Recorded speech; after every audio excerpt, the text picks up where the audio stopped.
I know your works. You are neither cold nor hot. Would that you were either cold or hot. So because you are lukewarm and neither hot nor cold, I will spit you out of my mouth. For you say, I am rich, I have prospered, and I need nothing, not realizing that you are wretched, pitiable, poor, blind, and naked. I counsel you to buy from me gold refined by fire, so that you may be rich, and white garments, so that you may clothe yourself, and the shame of your nakedness may not be seen, and salve to anoint your eyes, so that you may see. Let's pray. Father, as we hear these words that Jesus spoke to a church some 2,000 years ago, help us not to be conceited and think that we would never be in that situation. Give us conviction and boldness to obey your word and a spirit of reliance on you and not our wealth or possessions. We want to buy our treasure from you, Lord. Give us wisdom and discernment as we study ways we can develop our generosity, and in doing so, obtain the joy that you want to give us. We love you and thank you. Come quickly, Lord Jesus. Amen. So I've written, these were our homework assignments from last week. So we're going to start class with these two questions. And if anybody has any ideas or thoughts they want to share. Number one says, which of the 7 core principles challenged you spiritually the most and why? And number 2 says, if you were to make change or improvements to your money mindset using these 7 principles, which principle would you make a priority? For those who may not remember the 7 principles, I'll read them real quickly. Number 1 said everything we own actually belongs to God. Number 2, our wealth and possessions should be used for God's purposes. Number 3, wealth is like dynamite with great potential for both good and harm. Number 4 was worldly wealth is fleeting, heavenly treasure is eternal. Number 5, giving generously to the poor is a moral duty in a fallen world. Number 6, giving should be voluntary, generous, even sacrificial, cheerful, and needs-based. And number 7, giving generously breaks the power of money over us. So, number 1 or number 2, does anybody have any thoughts or did they think through any of that? I think for me, number 5 and number 6, so giving to the poor is a moral duty, Okay. and then giving generously and not being compelled to give. I think that's a struggle for me because giving to the poor, we have to define poor. We have to define poor biblically. Yep. But then we also, like last week, we talked about, people standing on the street corner begging. Discernment, and then as well, so if as a church we give to RIFO and we allow them to take care of those things and we point people there for resources, does that really affect our heart the same way that personally having that interaction with someone who is in front of us that impacts us because we have that intimate interaction? So I'm just trying to think through what does that look like, and what does that really biblically, what does that really look like for a believer to walk in right? Yeah. And we're going to talk a little bit about that in a minute. But yes, very good points. I think I'll say this real quickly because we'll talk about it a little bit later too. But we probably don't tend to interact with the poor very much on a day-to-day basis, generally, unless you have a job. Some people probably do a little more than others. So maybe the challenge a little bit is how do you find ways that you can put yourself in a position where you maybe can interact more with people who are poor. We'll talk through kind of that idea of poor too, like who are the poor. That's good though, yeah. Yeah, that is a challenge. If the word is very clear that we're supposed to give to the poor, then what does that look like? Yep, good. Anyone else? Sorry, go ahead. Oh, after you. I said a follow-up thought on something Jeremy asked, interestingly, because it's a fair question, I think, to say, does it impact me as much? I mean, you were saying, does it impact me as much? Like, I give this to the church, and I know the church passes on, but does it impact me as much as if I were to do that individually?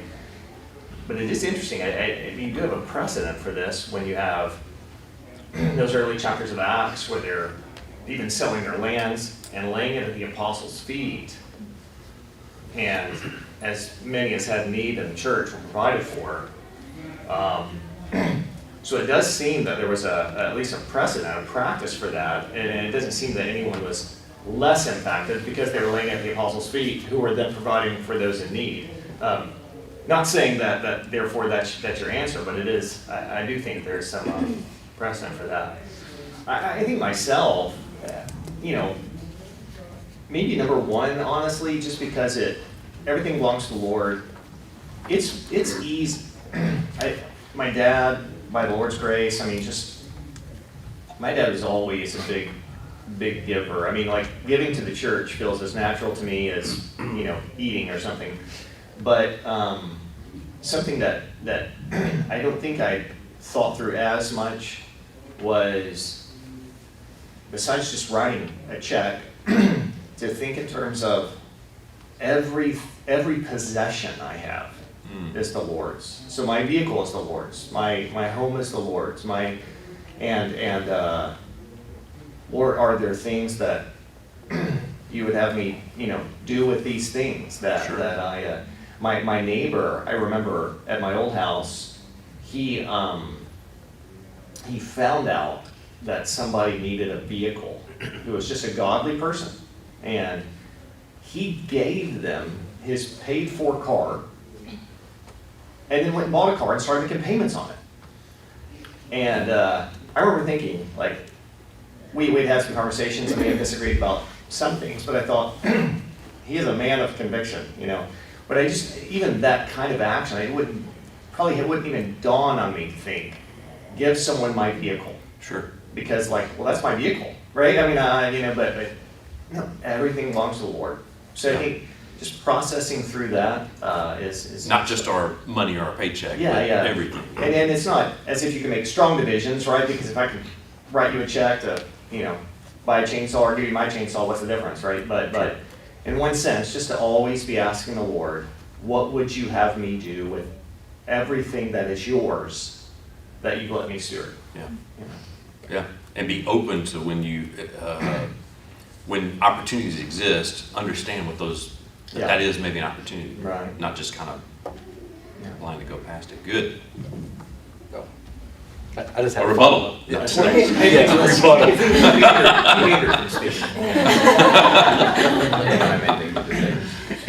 After you. So I do think that's key to, ask the Lord, what should we do, with the funds that are His? We're stewards, but not a but, and just kind of thinking through. Like yesterday, we had the network conference, and every single church plant that we have put out there, they all are in need of financial support. We also here are looking to build a building, which is not a low-cost endeavor. Sure. And then, we have, like this guy that you mentioned, that he gave his car that was bought and paid for, which I think in my mind, if you were to play that out, would allow them to give more to the church, but then went and bought a car, took on payments, which then would give less to the church because he gave to someone else. It's really difficult to, because at the end of the day, you could be completely broke because you give away everything, which doesn't, it may be okay, I don't know. But at the end of the day, everything that involves us and the Lord seems like there's ways to minister through giving. And if we're not careful, we might give away all things, which may be perfectly fine. I don't know. But at some point, That's the tension, right? there's a tension responsibility there. for your own family and providing and making sure that you're clothed and they have food. And That's right. So just balancing that. But I think it does go back, the key is, what would the Lord have you to do? Yeah, I do think Lee and I have had this discussion before. I do think that the New Testament church is kind of an interesting part of that. I don't think if you gave all of your resources, let's say to the church, and then so you're like, I don't have anything now. I'm now dependent on somebody or something to take care of me. Maybe that's the church. You know, I mean, I don't know. Like if it's that could be a thing. I don't think Jesus would ever say, "Shame on you for not giving, everything." But I'm not saying that. I don't know. It's a good question. All right, come on. Well, we were thinking about, making changes or improvements, and one of the things as the kids have left the house, there's been a lot of stuff that, opportunities to kind of support, really. And number 6, where it said that it should be needs-based. I'm like, my kids, they don't really need that thing, that whatever it is that they think they need that I'm, getting for them, or, Sure. taking care of this, they've got a car problem. They could probably pay for it, but, I still help them out some, right, that kind of thing. But we had started shifting some of that to think of it as giving, put it into a separate category, like when there's a need. The church, does it need a bigger building? Nathan can probably stay in the top of the care center, probably. I don't know. It doesn't need that house. So do I think of? You a noogie. I know. I was starting to think about, okay, am I thinking about this in terms of that? Like it has to be needs based. Well, what is that? That put another category for me to kind of worry about, and kind of make it more complicated for me. So I didn't appreciate that very much. Yeah. Sorry about that. Yeah. Anyways, that was just one thing we were thinking about. How do we think about some of these categories? What's considered needs-based? Yeah, to make changes or improvements. It's good. It's good. And bottom line, what's the heart issue? Mm. That's always Yeah. the bottom line. I do think so, yeah. Yeah. How you're thinking of, the fact you're even thinking through it is probably a good sign. But yeah, how's your heart issue? Yeah, absolutely. All right, so we make sure we get through. So this week, we're going to be covering through chapter 3 from the book, God and Money. It is an interesting read. If you have the book, you should read the chapter. There's some very interesting findings and details. There's a very good case study at the end of the chapter. But for the sake of time, I'm going to summarize the key points today. I really want to try to set up really more the second half of the book in our class. Make sure we have a lot of time for questions and discussion, because I think this is the kind of stuff that really is helpful for a lot of people. Because probably if we're saying something, there's probably somebody else in the room that's probably thinking or saying the same thing. So chapter 3 revolves around motivations for giving. And the authors note the first 4 core principles for biblical wealth and giving are normative. So they're spiritual truths of the Christian faith. You either accept these on the authority of the Bible or you don't. The last 3 principles, however, make claims and suggest behaviors that can be tested and empirically verified. So the authors decided to view these 3 through sociological, philosophical, and medical lens. Whenever possible, a truth claim should be exposed to the evidence to see whether it can stand the test of hard scrutiny. If the claims are true, there's no reason to shy away from the scrutiny. And if they're false, then perhaps the authors felt they might need to revisit those interpretations. So by analyzing other faith traditions and the writings of a few prominent philosophers, they could contextualize their Christian paradigm and sharpen their vocabulary around these positions. Doing so then would increase their ability to have conversations with non-Christians. While empirical evidence regarding the spiritual benefits of giving is hard to come by, there is well-documented research on the physical and mental health of generous givers. The authors started by looking at the moral case for generosity and testing core principle 5, giving generously to the poor is a moral duty in a fallen world. So Isaac Mills last week asked a good question, kind of followed up with it today, right? So what is a way we could do that, right? What are some of the ways we talked about, giving through the church as a way to do it. We talked about RIFA and different things. Ginger, who's not in here, I don't think. Ginger's come in. Ginger actually sent an email to Isaac and myself this week and kind of followed up, and she asked a really good question, and it basically was the idea of, so who are the poor? I thought it was a good question. If we're morally obligated to give to the poor, then who is that in our current situation? So Isaac had a chance to kind of read through her question. Did you have any thoughts on, did you get a chance to read through it? Read through a little bit. I can't A little bit. remember. It was after the conference last night. I don't think she would mind if I read this. Let me read what she said.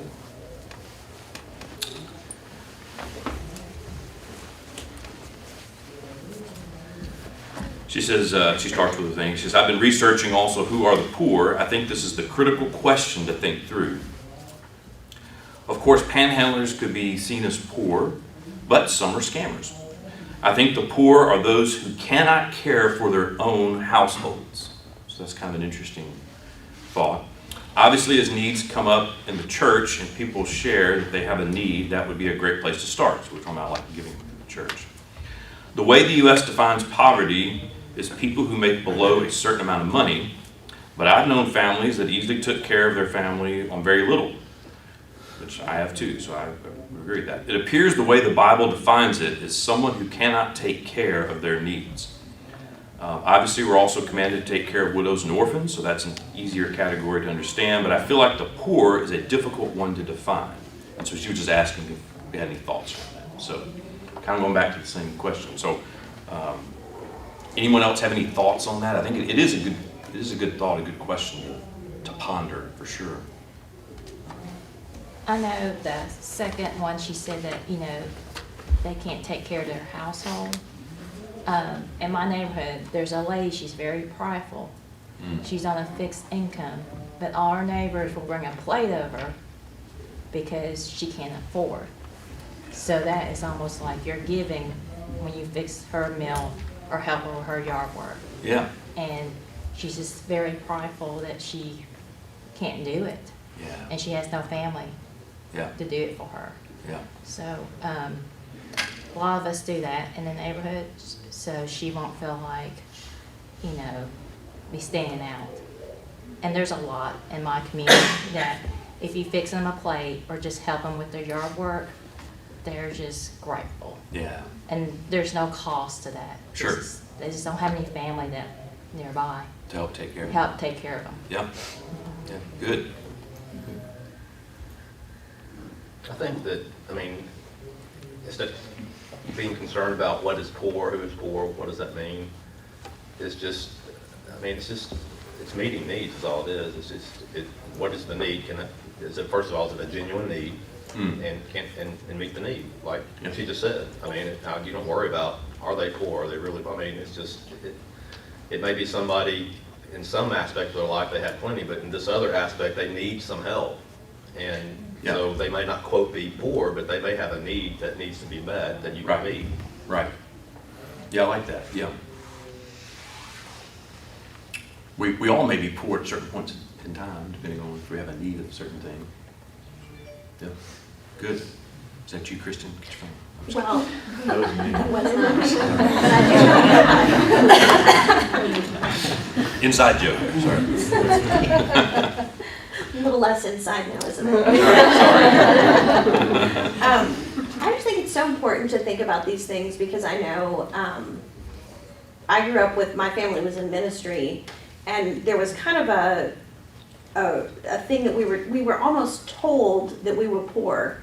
That was kind of and my mother's family especially was pretty well off. So there was always this sense of comparison, like, oh, they've got all the new stuff and all the toys and all the brand name everything and the big fancy cottage and all that. And it wasn't until I was older that I realized I wasn't poor growing up. We were middle class. We weren't top of the pile, but we certainly weren't the bottom. And I think it is easy. Even in Cornerstone, we've got some friends that go to a different church that's a little wealthier, and we were joking with them about, the Cornerstone frugality versus the, you know, the Patagonia jacket kind of norm over there. And it is so easy for us to compare ourselves to the top and then feel sorry for ourselves. Right. And I think for me, that makes me less generous because it makes me feel like, well, hey, I gotta, you know, just a little squirrel saving a few nuts for winter. Sure. What do I have to give to anybody? Sure. But to really think more globally about where we Yes, are in the world Yeah. and how, you know, I mean, we were talking with somebody about, should we get our kids braces? Well, that's an absolute need. Well, and nothing wrong with doing that, but Sure. it's so easy for us to think that all these things that the rest of the world would think of as absolute Extravagant. luxury, and it's a need to do all these different things. Yeah. And so it's just, for myself, I know that I've got to check my perspective about the whole idea of poverty and wealth is so relative. And that's why we need the Bible to show us. And I think your idea, David, of just needs are needs. Yeah. And, you know, we do have to think about, you know, there is a difference between the needs of food for the day and braces or private school or whatever, but, Right. you know, both could be considered needs. But, you know, just listen to the Holy Spirit and have, you know, be willing. This class has been very convicting for me. And the principle, the 7 principles, the kind of overarching principle of it's less about how much to give Right. and more about what do I need What to to keep. keep. That's Yeah. been rolling around in my head. Good, good.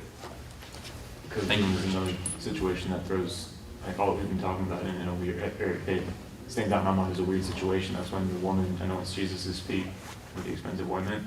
Or granted, there's more theological stuff going on there. But that was a woman who would be considered in need, who gave a lot to someone who didn't need. And so there's something in the Christian life about that as well. Mm. Yeah. Good. Man, this is great. I- No, keep going. If we don't, if I don't even get through the rest of this, I'll be tickled. I'll be honest, it is interesting stuff, but it's not, this is much more interesting to me, so. I deal with the people who are needy every day. Sure. Okay. So I have a friend who's a dentist. When people come in, they've been smoking meth a long time, their teeth are almost right out of their head, right? Right. Does that have to be replaced in order for them to go on? No, absolutely not. They have learned how to live with those teeth. Right. Why does he meet that as a need? You would be surprised when people are trying to leave their past, and it's been a brutal past on some of these ladies. When people walk up and talk to them and they smile and those teeth are there, they know who they used to be. And there's no escaping it. Yeah. And so this dentist, he will pull those teeth and build dentures for them so they can open their mouth and smile. And it's actually, it would seem like you don't have to do that for them to live and go on and Right. all that. Function, they can function. But you're changing their life for the rest of their lives. Yeah. When we think about needs, we don't think well. We think the immediate poorness. Right. But is it wrong to say, well, I'm gonna bless somebody who has no need, but they really are walking in faith and the Lord wants to do something extra for them? That's not a need. Right. But that's an act of generosity in obedience to the Lord to just say, the Lord bless you. You know? There's some other thing, you know, like the people on the side of the road. All right, I get it. Like I was in Mexico one time when I ran businesses and I was going to take care of this lady. She had a baby that's just drooping out of her arms. It really broke my heart. You know? And so I'm getting my wallet out and the guy says, don't do it. So what are you talking about? But look, he said, that's not even her baby. He said, she gets a baby from somebody else who's poor and gives them money every day and gives them a little alcohol, gives that baby alcohol. So it looks like that. She's got a son who's a doctor and one who's a lawyer because she put him through school. And I began to understand the concept of what we think is a need and we look and we make a superficial decision. We may not have the wherewithal to judge that well. Sure. Whereas people who are working with that population might. So I obviously didn't give that lady anything, okay? If you're seeing a guy who's standing on the side of the road and he's got a fat dog, he's not as poor as we think, you know? Right. So there, when we think about long-term, even like with the church building, why would we think about that? Why wouldn't we just say, we're big enough, stop? Okay, well, we're gonna continue to spread the gospel, right? So if we're gonna continue to spread the gospel, we're gonna continue to put out young men and families like we've seen all weekend, right? If we're gonna do that, and we're gonna do it in a bigger and bigger way, because it's the need of the society. We're losing pastors like crazy. There's not enough pastors to go around for the churches we have in this local area. To think that we should invest millions of dollars to meet needs that are not only present, but needs that are becoming more and more present as people are leaving the ministry. We haven't thought about needs well. So sometimes there's a massive investment in something so that down the road, other people can invest differently. So we've always said, we're gonna try to have this building and church and everything in a place where when we die, and I'll die before Tankersley, I hope, because he has to preach my funeral. But I'm just saying, as we move out of this and we die and leave this behind, if we've done our hard work up front, we actually increased their generosity to meet needs because we had the forethought to take care of stuff now. And so thinking about meeting needs and how to handle that is an interesting thing to do because we have to think eternity, Yeah. not what we see in front of our face. And by the way, when we leave here, I want Andrew to put his house up for sale and then some realtors, and he can come live with me upstairs. All right. And then he will have a real need. And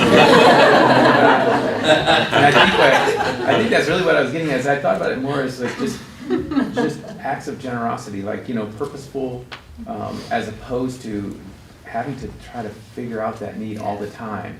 And that was where that burden kind of came. Like, how do I, having everything be needs based. That was kind of the one thing that kind of frustrated me a little bit with how I think about how my priority, how I get. Yeah, I don't like the idea of it always being needs based myself. I think it's purpose based. I think we've all Convictional received generosity. generosity when it wasn't a need and felt Yeah. blessed by it. And I'm gonna throw Ginger under the bus because she's not here.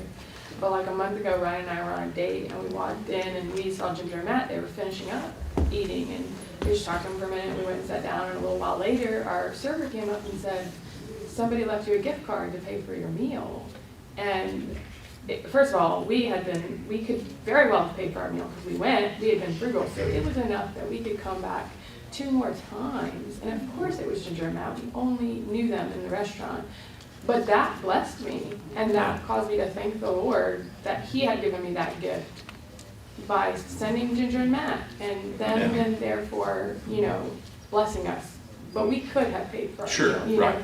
So I think it's right to think, where are their needs, but also the Lord might be prompting me to give something to somebody just because He wants to remind them that He wants to bless them, He loves them, and He's seeing them, Yeah. So.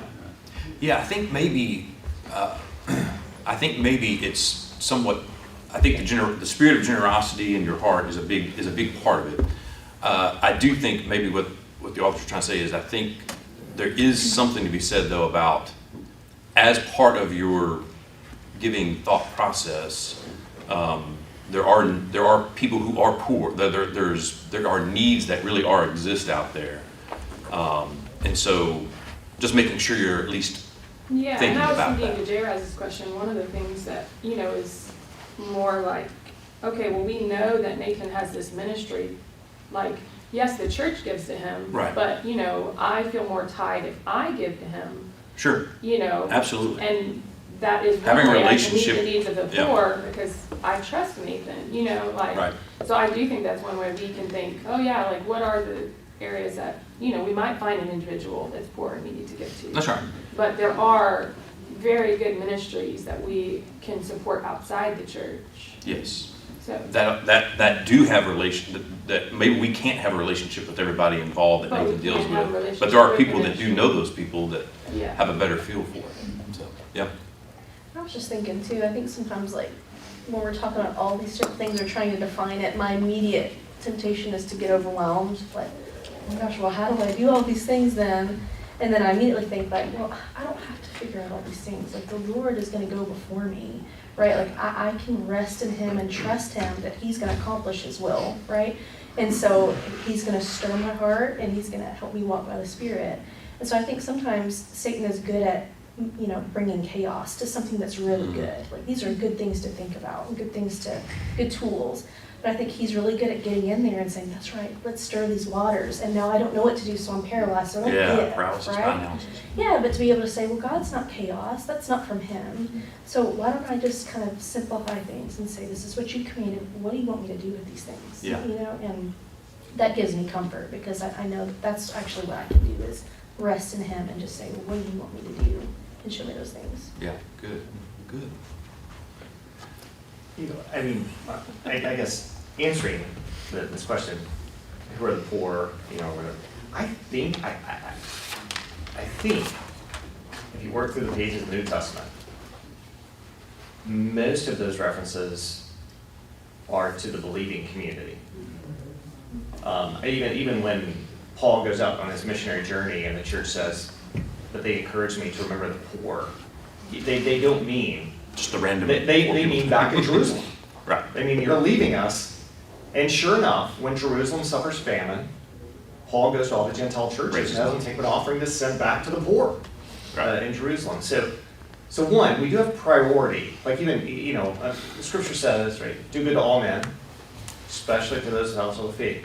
I know Nate will get food, and if he's going to give it away to a community, he made it a practice at first alert the church, right? Because there's a priority here.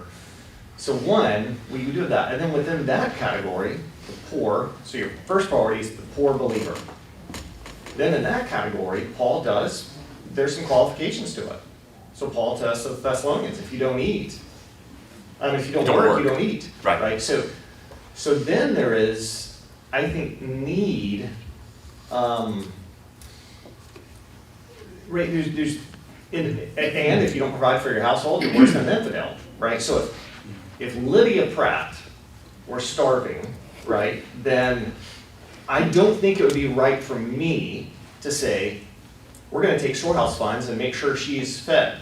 The right thing for me would be to call in Spencer Pratt, right, and say, hey, brother, there is a legitimate need. She's a believer, check, but you're failing in what you need to do and provide for your household. Right. And so there does seem to be some wisdom in, so you get two realms in my mind, poor, believer, and in that way, I think it's good to, one of the blessings of giving to the church, even to provide for the poor believer, is that you have people who are overseeing the congregation, who know details. Right. It may be a situation where somebody has need and they're not giving at all. And it may be the conversation as the Lord may be chastising you. Yeah. And not everybody knows that, right? Right. If you do. Then when you move from that, so poor believer, and then especially to those of us in faith, but do good to all men. So now I do want to take care of other people. It seems wise to me that, as Nathan says, as we're trying to steward, thinking through who are the people who Nathan kind of plays a role in the community at large that pastors play in the church. So Nathan, he's aware of needs. I remember one time a lady walked up to me and said, I have a need, can you help me? And I said, I tell you what, I'm gonna talk to one of my pastors first, Nathan Young. And she goes, Nathan Young goes here? And she walked out the door.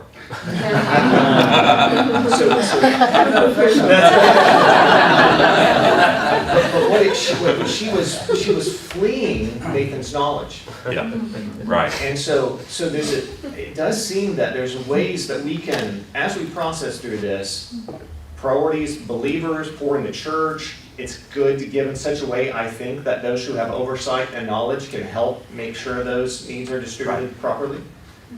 And in the unbelieving world, of course, some of our taxes go to help that, right?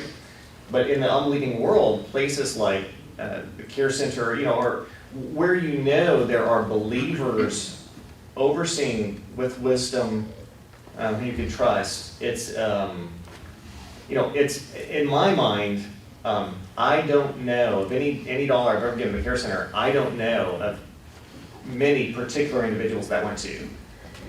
But You trust I trust, and in that way, it's not less than to me at all. Because, in fact, it seems to raise this, because just as there are qualifications for needs you meet for, even the younger widows in the church weren't supposed to be enrolled in the program because he's like, just get remarried, right? So there are qualifications for how we care for the poor, even among believers. right. How much more for how we care for the poor and so it seems like we need things like the Care Center, Dream Center, RIFA, Birth Choice even, Yep. And where you have faithful believers who are saying, we will bear this burden of helping you give to the poor in the community, but we will help Using make sure, using the knowledge. that we've- using our knowledge, making sure we're meeting these qualifications. Yeah. Properly. Have you That's a long shared, thought. have you, I was going to do this real quick only because I know he has a good story.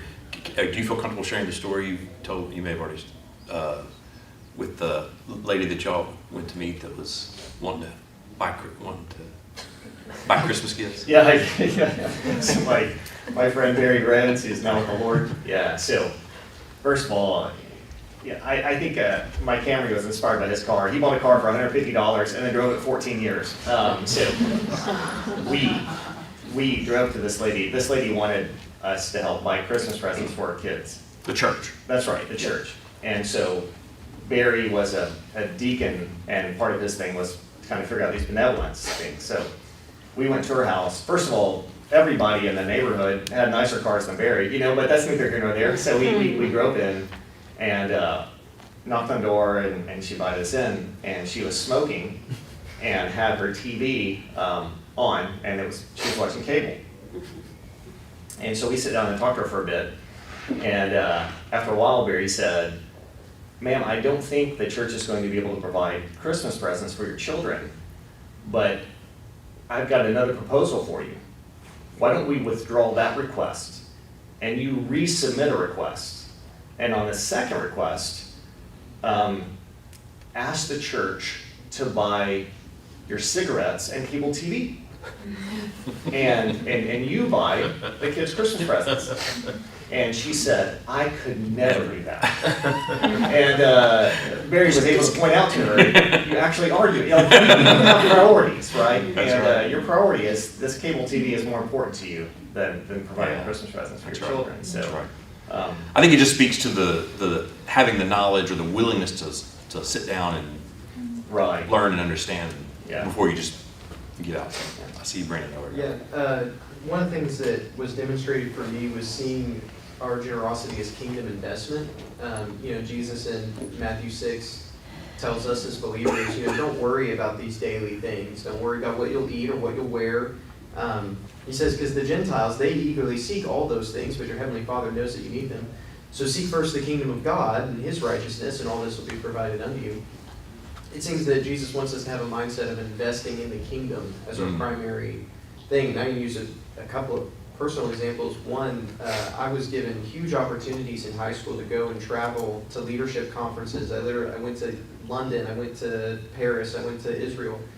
My parents have never been to those things. And they, instead of themselves getting to go on these they invested large amounts of money to send me to do those things. Hopefully one day I can repay them and I can take them. But they saw it as, we're going to invest in Brennan and his future and his leadership skills, and so we're going to send him on these trips. I had a deacon at the church I was at give thousands of dollars over the last few years, and even after I was removed, continued to give me this money. I wasn't given severance, so I haven't been able to, it's been somewhat challenging, but just to see that, and I kept asking him, I was like, look, this is a lot of money, the church is paying for me, and he was like, no, I'm investing in the kingdom, I'm investing in the work God's doing in your life. And even being able to come to Cornerstone receive some financial help as I'm an apprentice has been the same. I'd say the same thing. It's like, wow, it's like people are investing in the kingdom. So when you think about a bigger building or something, it's not just, well, let's get money to do this thing. It's like, where is that going to end up years from now? How is God's investment in us in these little things? If it's, people paid for me to go to camp when I was in high school, right? Like those kinds of things. They have huge kingdom repercussions. And so I think when we think in terms of investing in the kingdom, right, that suddenly the giving it with generosity becomes more, I think, possible, because we're like, I might not see where this goes, but I can give to this one person this one time, and who knows where years from now God might use that and to serve others. So. Yeah, good. I'm going to tell a funny story on All right. Andrew, because I love him. He loves me. And he's been invested in Care Center. Man, I should have never said that. We started a clothing pantry for our ladies years ago. And basically, where we had it stored was a big pile. I mean, it was a mess. Andrew brought his family in and said, okay, we're going to have to clean this up. We're going to have to build some racks and all that. So, and that's what they did. Well, we have a box truck, and so he loaded up this box truck, probably half full. It'll hold 6 pallets. And he and his family took that home and put the clothes in on the garage floor and started doing laundry. Wow. And they did laundry, and they did laundry, and they did laundry. Because I'm talking, probably 1,000 pieces of clothes or more. Like, it was Filled the garage. It was ridiculous. I actually practiced a form of giving while he was giving. I said, make sure if your family finds something that they like in there, they take it. Well, because you don't muzzle the ox treading out the corn. That's a form of giving too, right? Like, in the middle of their generosity and labor and laundry detergent, whatever, they too, because that's the way the Lord has set it up, gets to reap if they want it. I don't know if they did or not. I don't really care. You did? Okay. And it isn't like his kids were running around naked. I mean, Right. meet their needs, but They don't have shoes, but. yeah, we didn't have shoes. Sorry about that, but there's all kinds of ways that we give just by walking as biblical people. Just like don't muzzle the ox treading out the corn. That's a gift. Yeah. And it isn't necessarily that the ox isn't fat. I mean, Right. if he wasn't able to work, he wouldn't be pulling that thing around, right? Right. So, really, if we can walk as people who know the scriptures and our hearts are towards the Lord, the gift of what they did to go wash all those clothes, I mean, it wouldn't have happened if they did. And in the middle of that, he's giving his children a gift of learning how to serve a ministry that's legit, right? That's a big, there's a whole lot of stuff going on in that little story. Yeah, good.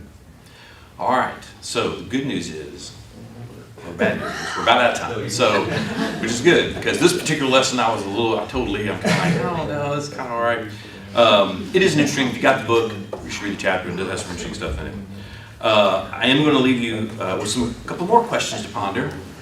Now, we don't meet next week. I think Nathan Webb is sharing at 9 o'clock next Sunday in the sanctuary. I actually think he's covering Revelation 2 and 3. I didn't realize that until I saw it in the thing. So you'll get to hear Revelation 3.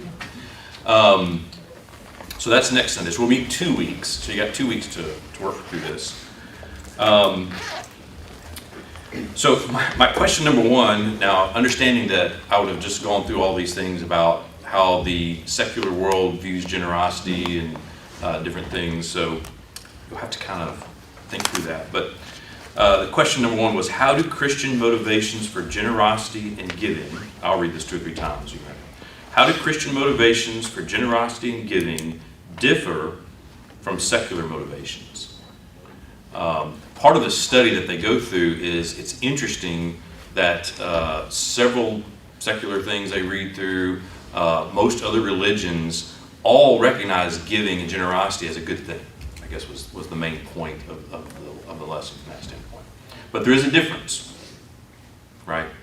So how do Christian motivations for generosity and giving differ from secular motivations? Okay. And then number 2, this could be yourself or you and your spouse. Determine as a percentage how much do you currently give, and however you want to make that determination. If you want to say it's just a cornerstone, if you want to say all giving, basically however you want to choose the numerator and the denominator for percentages. Work on that, and then think of a way that you could increase that by 1%. Okay? Is that giving up something? Is that a change in lifestyle? Does it mean do you want to go out and earn more? To change the numerator or denominator, either one. And if you have something creative, would love to hear it. We're going to get to share. We don't need to know a lot of details. I don't even know how much the total is, anything like that. I think just kind of the idea is the way you came up. How do I come up with this extra 1%? Maybe just thinking it that way. So, and I think in doing this and sharing, maybe we can help encourage each other and exhort one another in some different ways. So, any other questions or comments? This was good. Like I said, I can go through the book and kind of talk different things, but I just soon talk questions and stuff and hear everybody else, because I think it's good for everybody to hear. So, any other questions, comments? All right, you're dismissed.